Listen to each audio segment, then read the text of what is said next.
เป็นงัวเจ้าบ่นี่แม่นโอ้นี่ก็เป็นงัวเพิ่นเนาะนี่ แม่น นี่ก็สวนถั่วดินเนาะเพิ่นปลูกเนาะ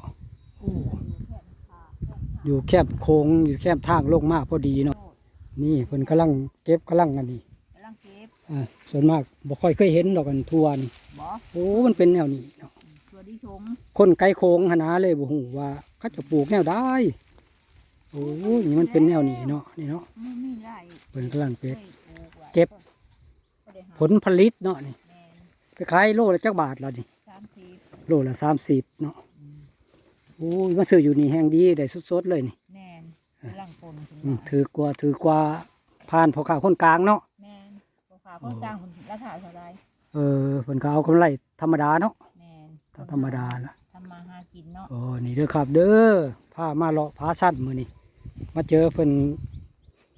ถอนถั่วดิน ถอนก็ว่าได้เนาะ ถอนถั่วดิน นี่เนาะโอ้ เนี่ยเสียว่าคุยบ่ได้บ่ย่านสิ ย่านหามย่านหยังหั่นนะเนาะเพิ่นมาเก็บ ดูเว้าดูปากบ่